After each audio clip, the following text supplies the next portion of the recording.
Moro moro!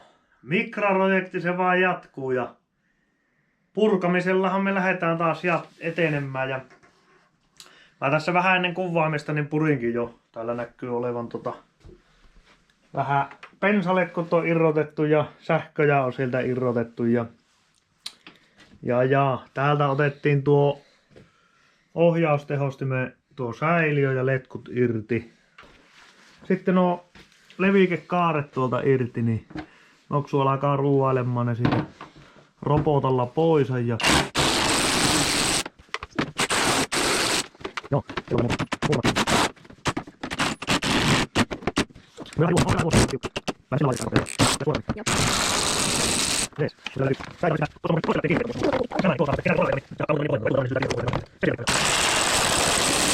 jees, hyvä. Tuolla on niittimutterit. Nämä oli käteviä nämä niittimutterit monenlaisen kiinnityksen. Tuokin on täräytetty M6 niittimutteri tuonne ja sitten vaan kiinni.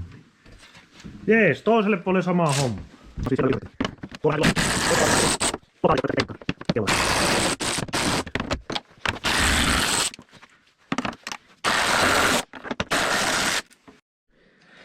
Ja sitten puskuria irti.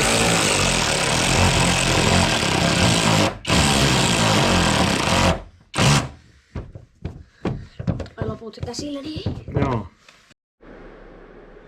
No niin, nyt pyöriteltiin kaikki nuo puskureiden kiinnitykset irti. Tuolla oli, ei viitetty kuvata, oli niin hankalassa paikassa tuolla pultit, niin otettiin ne pois. Ja nyt pitäisi olla irti, kokeillaanpa mitä se sanoo. Sieltähän ne tulee. Maski lähti siitä. Hyvä, alkaa olla melko hurjan näköinen auton keula nyt. Se on purkamisen kannalta hyvä asia. Onkohan siellä vielä tuo sisälokaarista joku se muovi kiinni? Joo, pidäpä siinä niin. Annetaan olla siinä niin. Ei tossa on vaan tommosia... Siinä on ne ruuit, ne pitää pyörittää auki. Joo. Tappa tuo maski, sen voi vielä muuten pihalle. Niin. Joo. Saadaan tilaa. Näytetäänpä autoa minkä näköinen se on. Alkaa olla jo Rodexin näköinen. No niin, nyt on puskuri irti. Ei muuta pihalle vaan. Joo, nyt otin puskuri pois ja nyt otetaan tommonen, täällä on lisätty tämmönen vahvikepalakki. Tuo alle tulee sitä pohjapanssari. Otetaan tuokin eestä pois. Joo.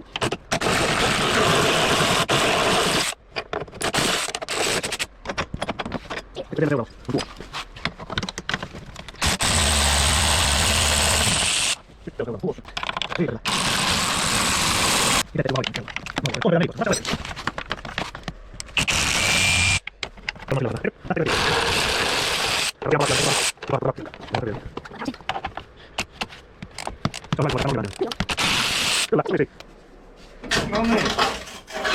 Sieltä rauta. Tämähän pitää meillä maalata, kuule taas kun tämä on ruostunut. Kyllä. Pitää hiekkapuhalta ottaa rälläkällä pyyhkässä ja vetää tuolla konemaalilla, millä on maalattu tuo autokin, 2 komponenttia. Temaduurilla, niin se kestää. Ei muuta kuin tämä... Millä värillä? Oranssilla vai millä? Olisiko musta, niin se ei erotu. Se mulla on mattamustanakin tuota väriä.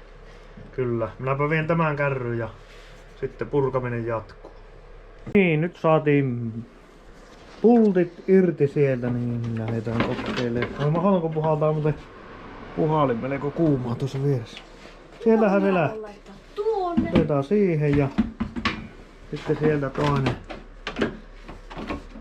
On. Hyvä.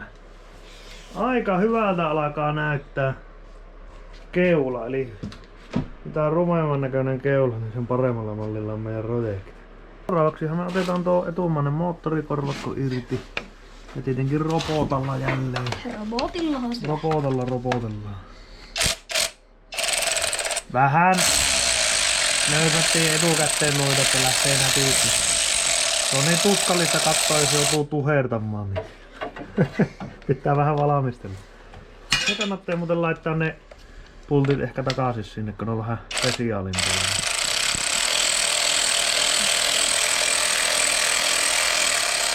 Joo, ja mehän ei tehdä tällä korvakolla periaatteessa mitään enää itse. Aosta. Joo, kato vähän tipahti moottori alaspäin. Tuossa. Joo, laita tuohon eteen niin. Se toinen. Otetaan tuo vielä irti Eikö tää tämä. ole samalla? Niin laitetaan Joo, suosioon. otetaan tuo tämä rungon puoleltakin, niin pyöritä tuo auki.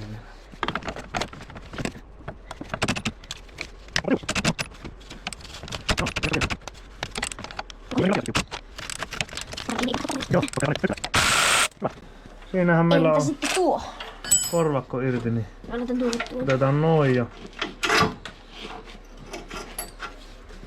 siellä on vähän kärsinyt tuo korvakko mennyt melko väliäksi. Mutta siinä se on hommansa hoitanut. Pyöritetään nyt tuohon moottoriin, kato. Hei, tämähän meillä kannattaa säilyttää tämä korvakonpultti, koska tähän meillä tulee sitten se... Laitetaan uretaanipuslat tähän, ei laiteta kumia. Nuo kumiat ei taho kestä. Viimeksi taidettiin jäädä siihen tilanteeseen, että auto oli vielä hyvästikin tukevasti maata vasten. Ja tässä välissä niin nostettiin auto ilmaan ja sitten viimeksi mietittiin moottorin nostamista, että millä systeemillä me se aletaan siitä pois ottaa, niin eihän siinä ollut oikeastaan muuta vaihtoehtoa, kun ajettiin tuohon meidän rakkaaseen lähikauppaan ja sieltä löytyi sitten tämmönen aparaatti. Mehän ollaan löysätty täältä nytten kaikki muut korvakot, eli täällähän oli korvakko tuossa kiinni. Tämä vaihelaatikon etupuolinen korvakko. Ja sitten täällä takana pitäisi mennä auton alle, mutta minä irrotin ennen videon alkua, niin irrotin tämän moottoripalakin. Eli tämä palakki on ollut tuolla suoraan tältä kohdalta, niin tuolla auton alla ja tuosta on ollut sitten tuo vaihelaatikon tuo takaosa kiinni. Ja tässä näkyy se etuosan kanssa. Sitten kun se Honda moottoria aletaan laittaa, niin siinä öljypohja tulee pikkusen enemmän tänne kuskin puolelle, niin tästä joutuu loveammaan kuule palasen, mutta sepä selviää sitten, kun Honda moottori on sillä mallilla, että pääsee sovitteleen, niin sitten nähdään se, että minkä verran pitää ottaa pois. Sitten meillä on täällä lisänä laitettiin tämmönen rosteriputki, johon tulee pohjapanssari, tulee sitten näitä vasten kiinni.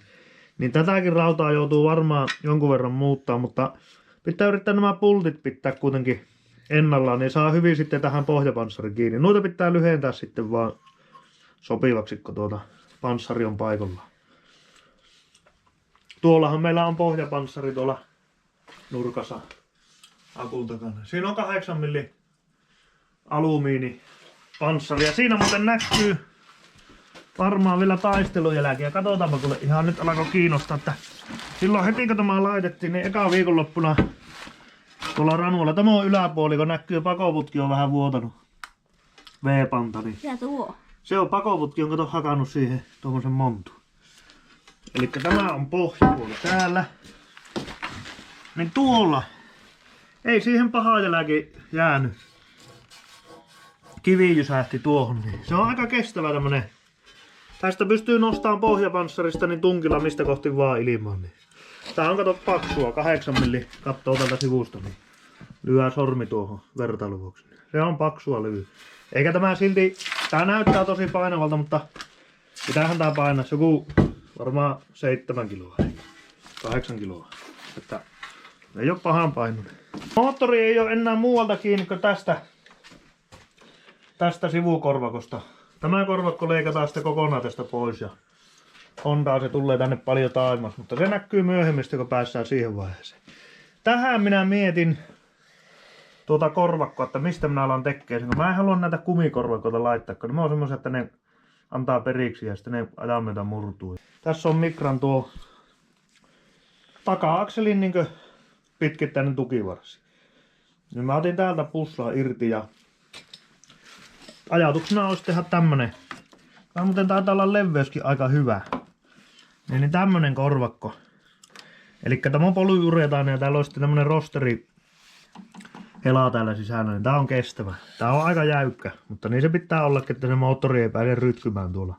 Siviiliajossahan se on hyvä, että se pääsee elää ja se vaimentaa hyvin nämä moottorivärinät, että ne ei tule runkoon, mutta tuolla kun ajetaan, niin se on oikeastaan parempi, että se vähän tärisee ja pärisee. Niin. Enempi meininkiä. Periaatteessa tästä pystyisi seuraavaksi ottaa jo moottorinostimen tähän ja liinalla sitten kiinni se ja sitten kevyen kannatukseen ja sitten alkaa löysäilemään vaan nämä korvakot täältä irti. Moottori heiluu jo melko mukavasti, että se on enää näistä korvakoista kiinni. Tuo aukastu, mä otin tuon iskari alapää otin tuosta auki ja sitten nykäsi tämä vetoakselin ulkopuolelle irti ja toiselta puolelle otin kokonaan tuon vetari irti ja sieltähän tulee tietenkin vaihe laatikosta öljyt, kun nykäissään vetari, niin ei kuule muuta kuin lähdetään nostaan. Haluatko sä nostaa Joo, moottoria ylös? Niin minä hyppään kameran varteen ja katellaan. Tuosta. Elikkä siitä lähdet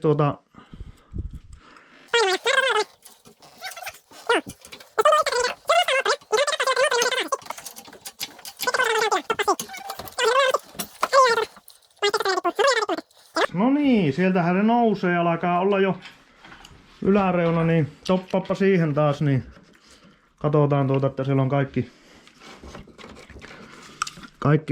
irti. Tuo pitää tämä on tuohon kierroslukumittarille on tämä, tulee tuolta Puolalta, niin tämä johto, niin otetaanpa se tälle puolen, niin se. Nostanko? Otanpa, että siellä on letkut irti. Otetaan tuo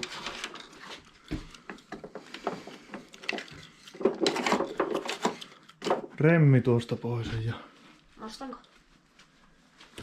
otappa tuosta. Mä kurkkaan tonne alas, että se ei pitää kiinni. No niin, sieltähän katon vetari nousi pystyyn ja tuolta tulee edelleen vaihelaatikosta öljyä, mutta nehän valluu suoraan tuonne meidän astiaan. Sitten voit nostaa.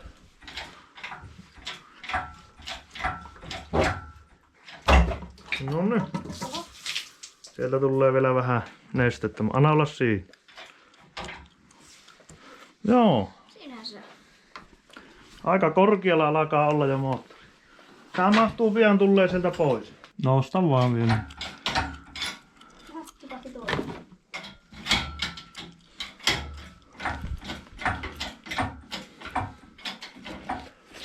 No, Nyt on toppappa siihen. Niin. Eli nyt meillä on irti tuo mylly.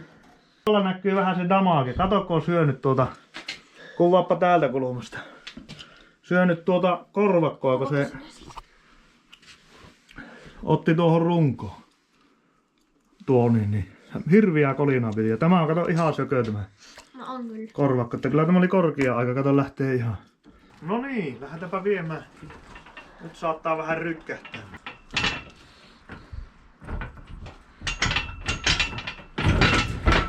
Niin, sieltähän se porjahtelee. Seuraavalla kerralla se on moottori sitten tuon lavan päällä. Pukataan se tuonne alle. Ja sitten oikassaan auto ihan suoraan. Tai toinen vaihtoehto, että annetaan olla se tässä asennossa. Ja me tehdään tähän semmonen mittalinja, josta me mitataan sitten, että se saa se moottori suoraan. Ei muuta kuin seuraavaan videoon ja katsotaan sitten hommia eteenpäin. Se on moro! Moro moro.